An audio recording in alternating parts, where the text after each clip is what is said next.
सास का कायाकल्प। राधा को अपनी सास से बहुत प्यार था। मम्मी जी, आपकी साड़ी कितनी प्यारी लग रही है। काश मैं भी आपके जैसी साड़ी पहन पाती। अरे बेटा, हमारे जमाने में तो साड़ी ही चलती थी। तू क्या करेगी साड़ी पहनकर? दिन भर भागा दौड़ी करती है। साड़ी कंफर्टेबल नहीं फील कराएगी। तू तो ऐसे ही जचती है बेटा। राधा सास को लेकर घूमने जाती, सैर करती और उनसे खूब बातें किया करती थी। एक दिन, अरे राधा और माँ सुनो, अब हम लोगों को बम्बई चलना पड़ेगा। मेरी नई नौकरी वहीं लगी है। अरे वाह माँ, कितना मजा आएगा ना। अरे नहीं नहीं, मैं नहीं जाऊंगी। बड़ा शहर, बड़े लोग, मेरा दिल नहीं लगेगा। अरे माँ, मैं हूं ना आपके साथ। और सारा परिवार बड़े शहर में शिफ्ट हो जाता है। एक दिन, राधा, तू भी अब नौकरी में जाने लगी है। मैं तो बोर हो जाती हूँ। सोच रही हूँ आसपास की औरतों से दोस्ती कर लूँ। हाँ हाँ माँ, और क्या। यहाँ की औरतें तो किटी पार्टी और बहुत सी फन लविंग एक्टिविटी करती हैं। तो बेटा, दो चार फन लविंग से मुझे भी मिलवा देना। बहू सास के साथ बाहर निकलती है तो देखती है कि सास की उम्र की जो औरतें टहल रही हैं, उनका पहनावा ओढ़ावा सास से बिल्कुल अलग है। लेकिन फिर भी राधा एक औरत को रोकती है।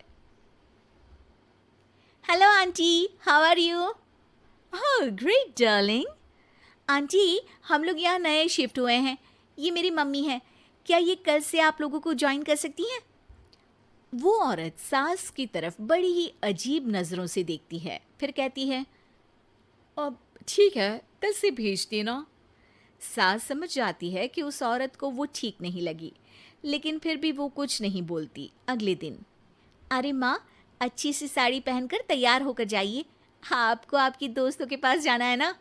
और नहीं नहीं, मैं सोच रही हूँ घर पर बैठकर टीवी देखूं। वैसे भी रामायण का नया एपिसोड आएगा। नहीं माँ, आप जाओ ना, लोगों से मिलो, बात करो, अच्छा लगेगा। ना चाहते हुए भी सास उन लोगों के पास जाती है, लेकिन सभी सास से बुरा व्यवहार करते हैं। सास मुंह लटकाकर घर आ जाती है। बहू समझ जाती है कि सास को कुछ हुआ है। वो रोज सास को पार्क में भेजती, लेकिन सास रोज मुंह लटकाकर वापस आ जाती। क्या हुआ माँ, आप बाहर जाकर खुश नहीं होती हैं? अरे बेटा, खुश तो हूँ लेकिन लेकिन क्या माँ, आपको तो लोगों से मिलना, बातें करना अच्छा लगता था। मैं देख रही हूँ कि आजकल आप बाहर से आती हैं तो परेशान सी दिखती हैं। सास कुछ नहीं कहती, अपने कमरे में चली जाती है। अगले दिन राधा चुपके से सास के पीछे पार्क में जाती है। हेलो, कैसे हैं आप लोग? एक औरत मुंह बनाकर साइड हो जाती है। सभी एक दूसरे से बात करती हैं, लेकिन राधा की सास साइड में चुपचाप अकेली बैठी रहती हैं। राधा घर आती है और सास के वापस आने का इंतजार करती है। सास मुंह लटकाकर घर आती है। अरे मम्मी जी, तब से इंतजार कर रही हूँ, जल्दी तैयार हो जाइए, मार्केट जाना है। राधा सास को लेकर बाजार जाती है और उन्हें कुछ मॉडर्न कपड़े दिलाती है। अगले दिन सास उन कपड़ों को पहनकर पार्क में जाती है। Oh my God, you are looking gorgeous. Beautiful top, कहाँ से लिया? हे, मेरे घर में कल किटी है, तुम जरूर आना। अजीब औरतें हो तुम लोग। मैं रोज आती थी तब तो तुम लोग सीधे मुंह बात भी नहीं करती थी। आज इन कपड़ों को देखकर तुम मुझे घर बुला रही हो। लेकिन सुनो, अब मुझे तुम लोगों से कोई बात नहीं करनी और ना ही दोस्ती करनी है। अरे तुम तो बुरा मान गई। वैसे दोस्ती नहीं करनी थी तो ये कायाकल्प क्यों किया? ये मेरी बहू ने किया है। मैं यहाँ सिर्फ ये देखने के लिए आई थी कि तुमको मुझसे समस्या है या मेरे कपड़ों से। कपड़े तो बदले जा सकते हैं। अच्छा चलो, जो भी हो, अब हम लोग तुम्हें अपने साथ रखने को तैयार हैं।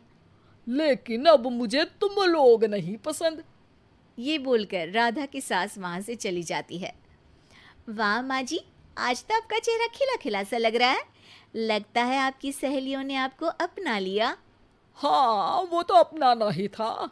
दिखावे वाली जो है वो, मेरे कपड़े बदलते ही उनका दिल बदल गया।